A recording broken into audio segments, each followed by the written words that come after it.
Salut à tous et bienvenue. Vous êtes prêts à plonger dans un moment de détente et de sérénité?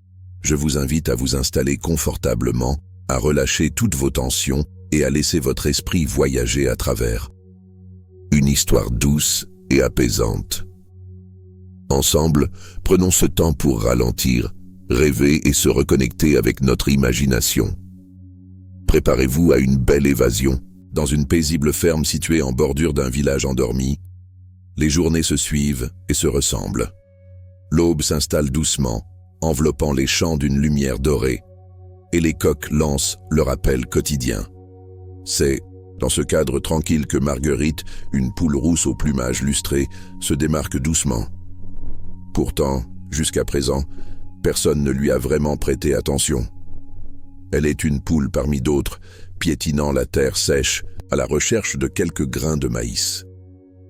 Mais tout bascule un matin, quand l'éleveur décide de ranger de vieux objets dans la grange. En fouillant dans une malle poussiéreuse, il tombe sur une boîte d'anciens disques vinyles.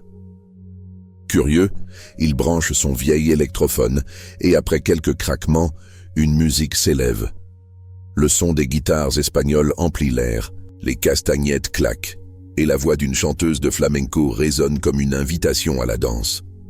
L'éleveur, fasciné, s'installe sur une botte de foin pour écouter. Ce qu'il n'attendait pas, c'est la réaction de Marguerite. À quelques mètres, la poule s'est figée. Sa tête penche légèrement sur le côté, comme si elle écoutait attentivement. Puis, à la stupéfaction de l'éleveur, elle commence à bouger. Ce n'est pas un simple déplacement aléatoire. Non, Marguerite frappe le sol de ses pattes, doucement d'abord, puis de manière plus rythmée. Son corps se balance au rythme de la musique. Ses ailes, d'habitude immobiles, s'écartent légèrement, comme pour accompagner les notes. Elle semble réagir instinctivement, comme si cette musique réveillait en elle un talent enfoui. L'éleveur cligne des yeux, persuadé qu'il hallucine. Mais non, c'est bien réel. Marguerite danse. Une danse improvisée, certes, mais qui suit parfaitement le tempo. Intrigué, il change de disque, passe à un autre morceau de flamenco. Marguerite s'arrête un instant, semble prêter une nouvelle fois l'oreille, puis reprend son étrange chorégraphie.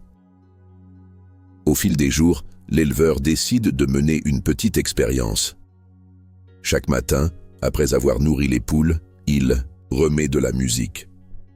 Marguerite, fidèle au poste, arrive en trottinant et attend les premières notes. Lorsqu'elle résonne, elle se met immédiatement en mouvement, son plumage brillant sous la lumière du soleil qui filtre à travers les lattes de la grange. Les autres poules l'observent avec un mélange de curiosité et d'indifférence. Aucun autre volatile ne semble être attiré par la musique. Seule Marguerite semble posséder ce don étrange, cette connexion avec le rythme. L'éleveur ne sait pas quoi en penser. Doit-il en parler à quelqu'un? Risque-t-il de passer pour un fou? Après tout, qui croirait à une poule qui danse le flamenco? Pourtant, il ne peut s'empêcher de se sentir fasciné, presque honoré, d'être le témoin de cette scène unique. Marguerite, de son côté, semble prendre plaisir à ses séances matinales. Elle s'approche parfois de l'électrophone, incline la tête comme pour s'imprégner des mélodies, puis reprend ses pas improvisés avec une grâce insoupçonnée. Cette découverte marque un tournant dans la vie paisible de l'éleveur et de sa ferme. Marguerite, sans le savoir, devient le centre d'un petit univers secret. Un lien commence à se tisser entre l'homme et l'animal. Chaque jour, ils partagent un moment hors du commun, où le quotidien s'efface au profit de la magie et de l'inattendu. Et bien que personne d'autre ne soit encore au courant, l'éleveur sait que sa vie ne sera plus jamais tout à fait la même. Au fil des semaines, la nouvelle de la danse de Marguerite commence à s'infiltrer doucement hors des limites de la ferme. Au début, ce sont juste des murmures dans le village voisin.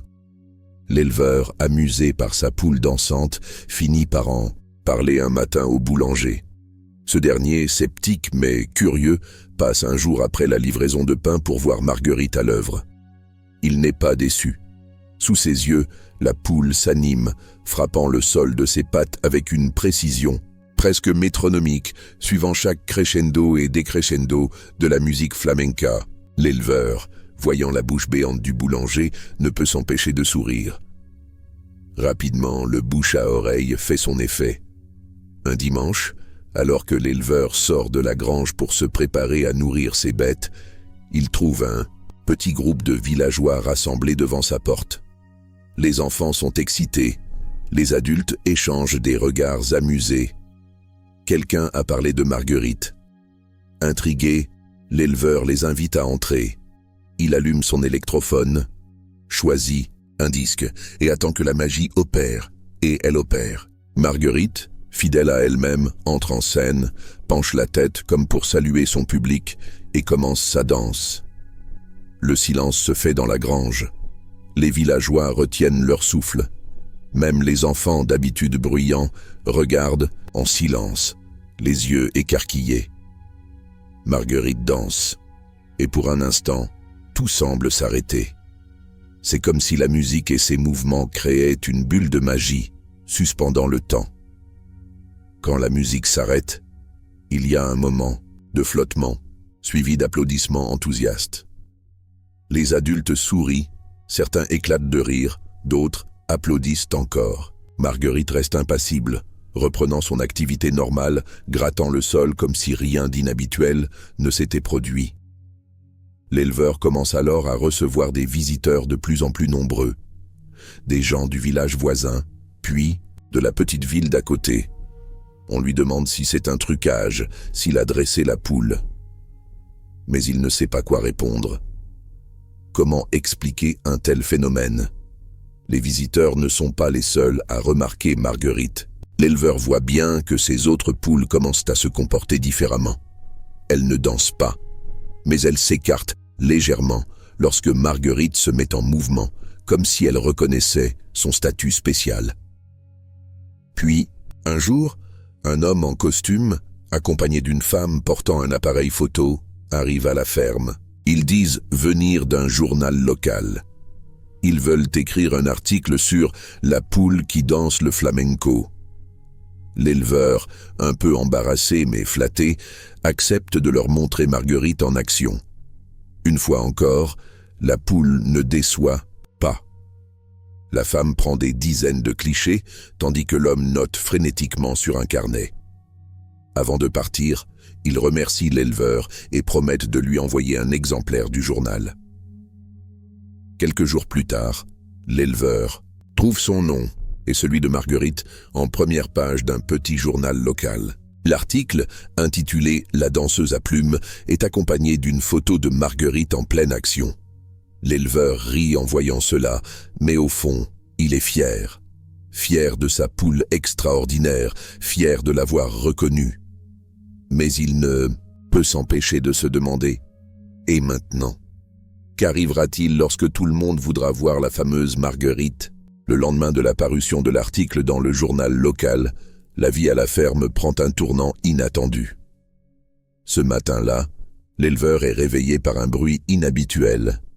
En sortant sur le pas de la porte, il découvre une file de voitures garées tout le long du chemin menant à sa ferme.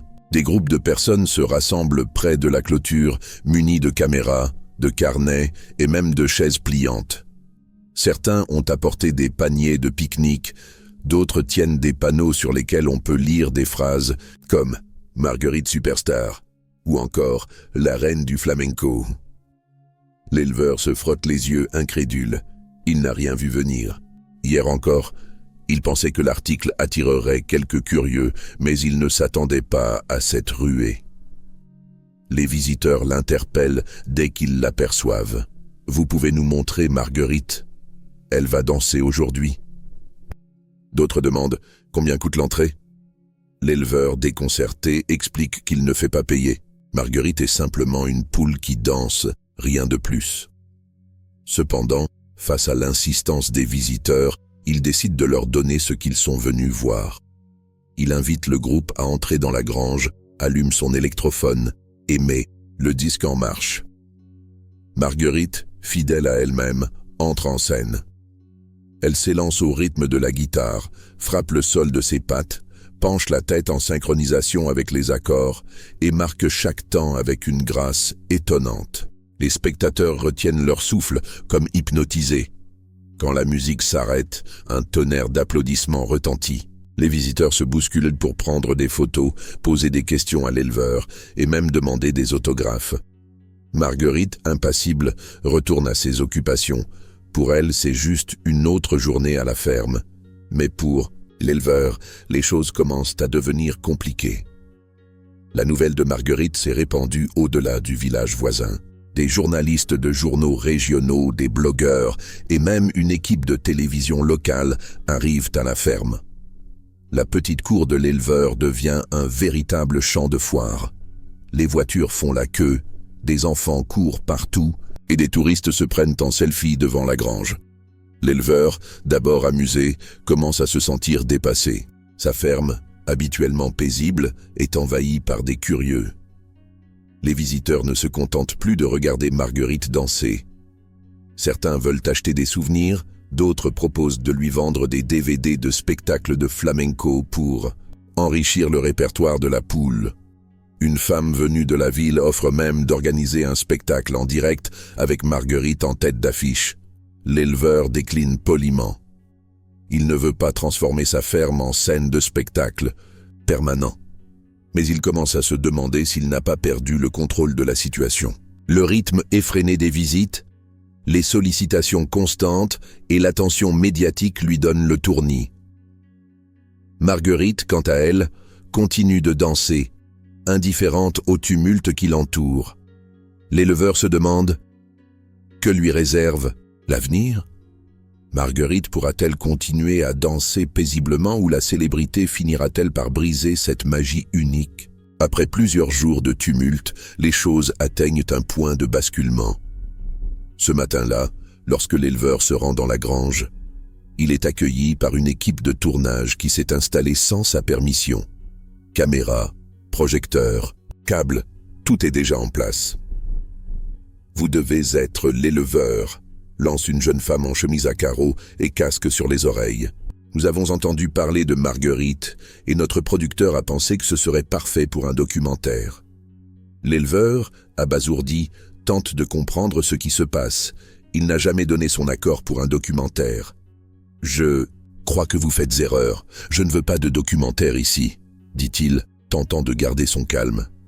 Mais la réalisatrice lui montre une feuille. « Nous avons une autorisation signée. Regardez. » C'est alors qu'il se rend compte qu'un de ses voisins, trop heureux de se débarrasser de la foule qui envahit aussi son terrain, a signé en son nom. Marguerite, quant à elle, reste perchée sur sa poutre favorite, observant tout ce remue-ménage d'un œil tranquille. L'éleveur tente de négocier. « Écoutez, je ne veux pas de tout ça. Marguerite est une simple poule. Elle danse, oui, mais elle n'a pas demandé tout ce cirque. » C'est ce qui rend l'histoire si fascinante, d'os enthousiasme la réalisatrice. Vous ne réalisez pas le trésor que vous avez ici. Une poule qui danse le flamenco, c'est unique au monde. Malgré ces protestations, l'équipe commence à filmer. Ils suivent l'éleveur partout, dans la grange, dans la cour, jusque dans sa cuisine. Ils filment Marguerite dans ses moindres faits et gestes, même quand elle ne danse pas. L'éleveur dépassé finit par leur crier de partir. Mais avant qu'il n'ait pu les mettre à la porte, un producteur arrive et lui tend une enveloppe. Une avance pour la diffusion. Ça vous fera réfléchir. L'éleveur refuse catégoriquement. Je ne veux pas de votre argent. Je veux juste retrouver ma tranquillité. Marguerite et moi, nous ne sommes pas à vendre.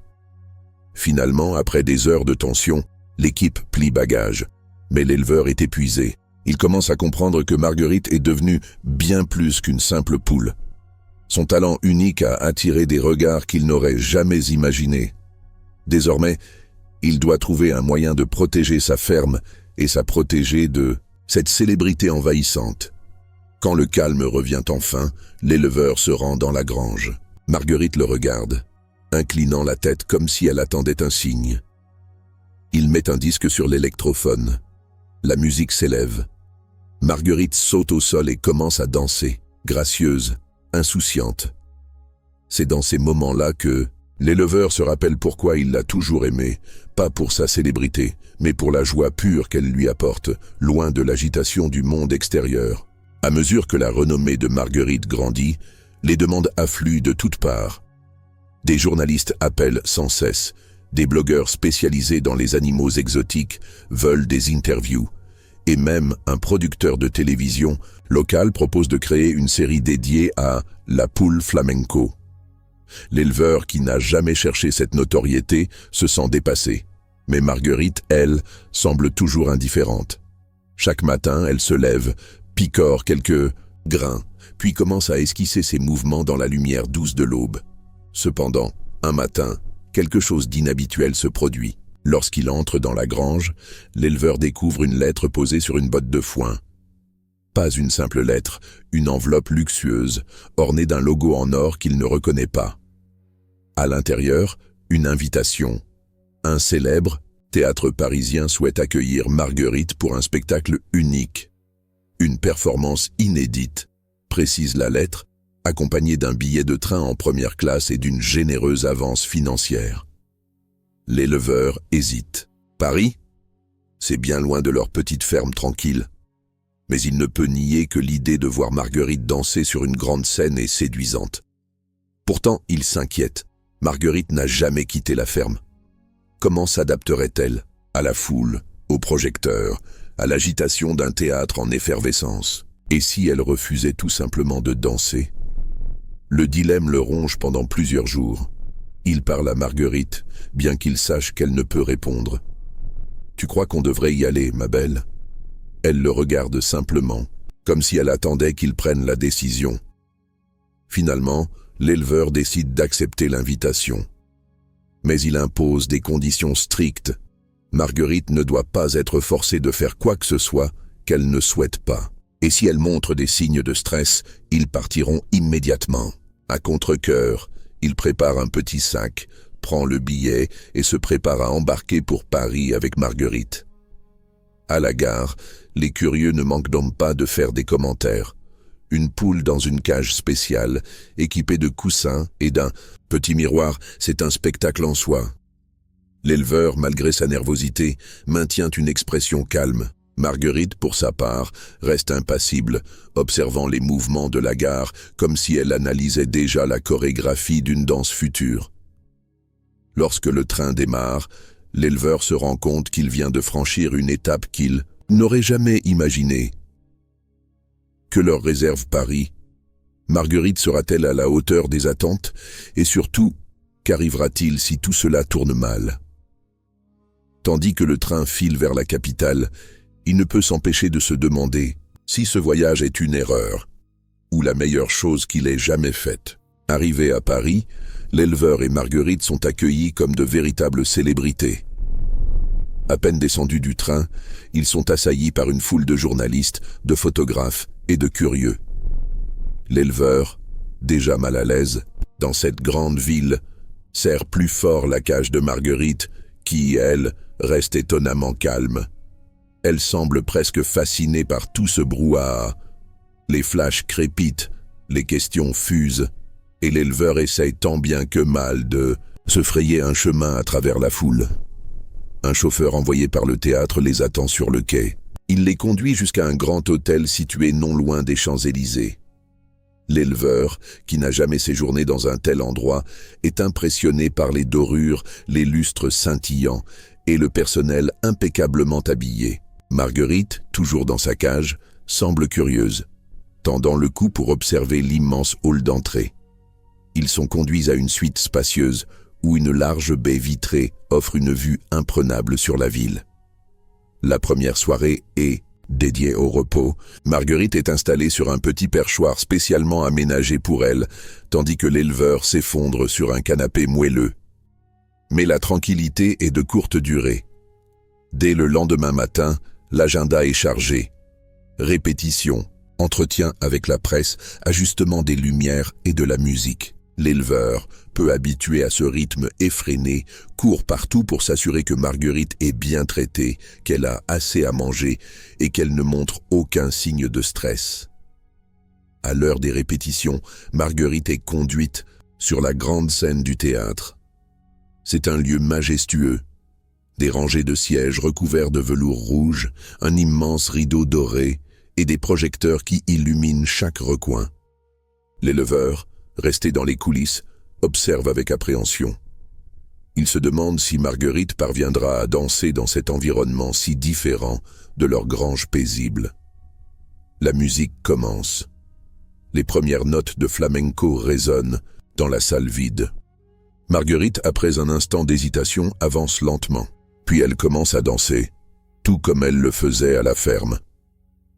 Ses mouvements sont élégants, presque hypnotiques.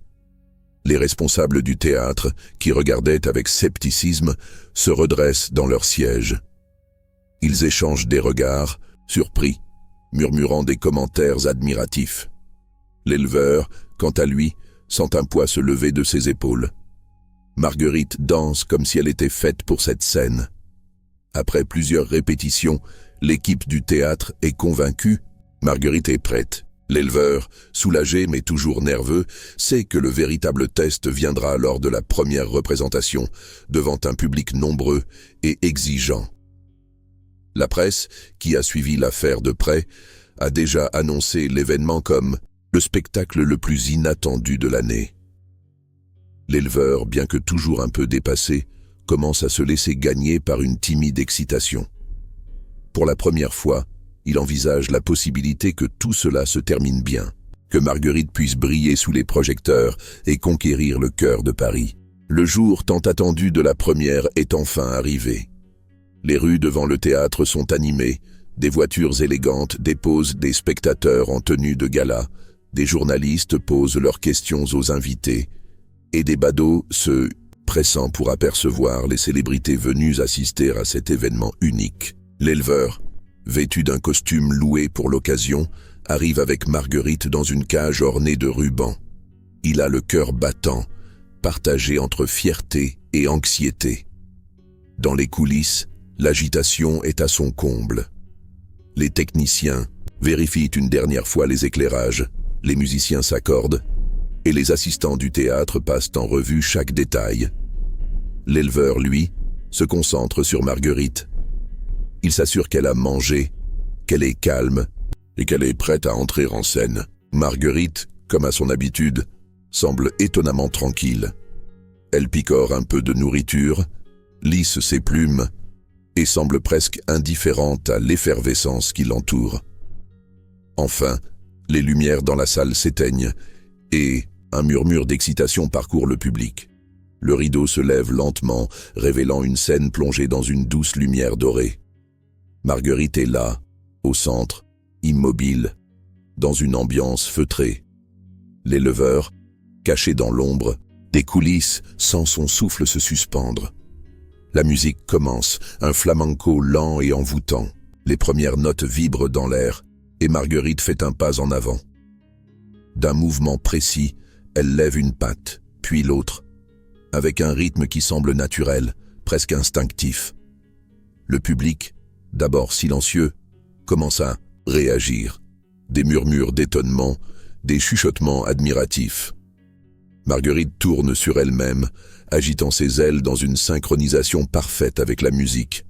Son plumage capte la lumière des projecteurs, ajoutant une touche de magie à la performance. L'éleveur, qui avait toujours cru en son talent mais craignait le jugement des spectateurs, commence à se détendre. Il voit dans les yeux du public une fascination sincère. Marguerite est gracieuse, majestueuse. Chaque mouvement est précis, chaque pas semble raconter une histoire. Elle danse avec une assurance qu'il ne lui connaissait pas, comme si elle était née pour être sur scène. Alors qu'elle exécute une figure particulièrement complexe, un silence complet s'installe dans la salle. Même les journalistes, toujours prompts à commenter, retiennent leur souffle. Marguerite termine sa danse par un mouvement lent, presque solennel, avant de se figer dans une pause finale.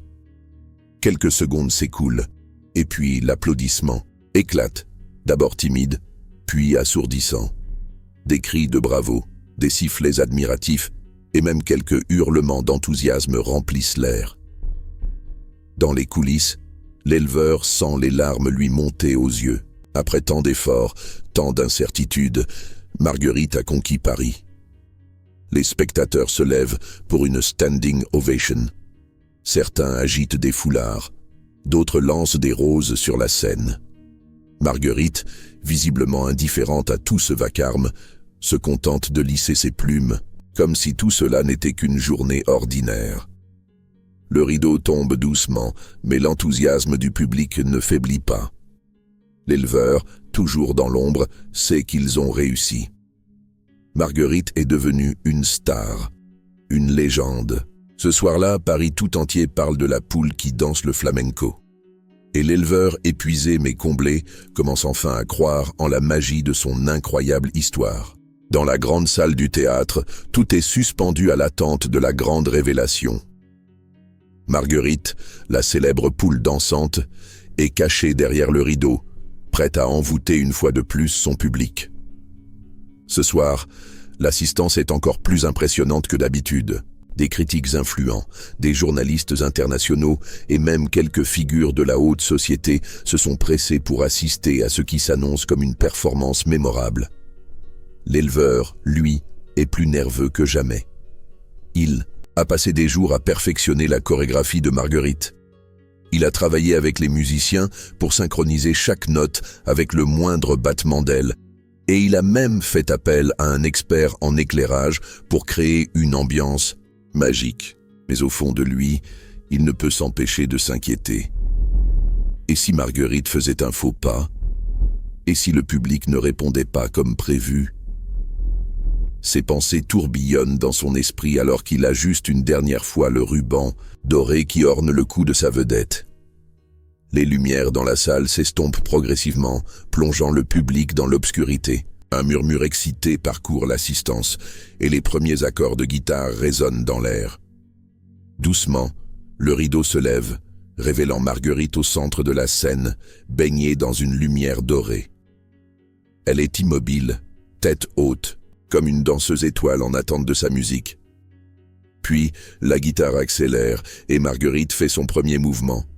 Elle balance doucement ses hanches, levant une patte avec une grâce étonnante.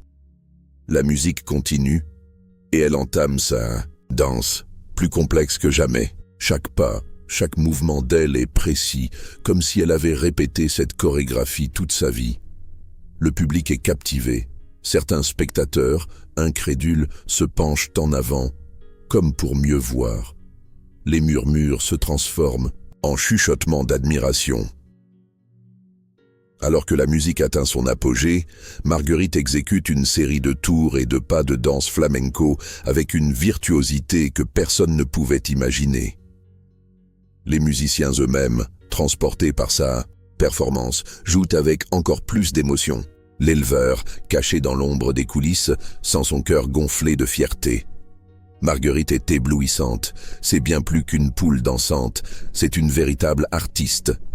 Le climax arrive lorsque Marguerite effectue un grand saut, battant des ailes pour atterrir avec élégance au centre de la scène, ses plumes étincelant sous les projecteurs. Le public, incapable de contenir son enthousiasme, éclate en applaudissements avant même que la musique ne s'arrête. Certains se lèvent spontanément, acclamant la petite danseuse comme s'ils étaient témoins d'un miracle. Dans les coulisses, l'éleveur essuie une larme. Tout le stress, toutes les heures de travail acharné, tout cela en valait la peine. Marguerite est devenue bien plus qu'une curiosité. Elle est une source d'émerveillement pour tous ceux qui la voient. Ce soir-là, l'histoire de la poule qui danse le flamenco entre dans la légende. La nuit tombait lentement sur le village, enveloppant les rues pavées d'une douce lumière dorée. Marguerite, la célèbre poule dansante, s'apprêtait à entamer une performance très spéciale.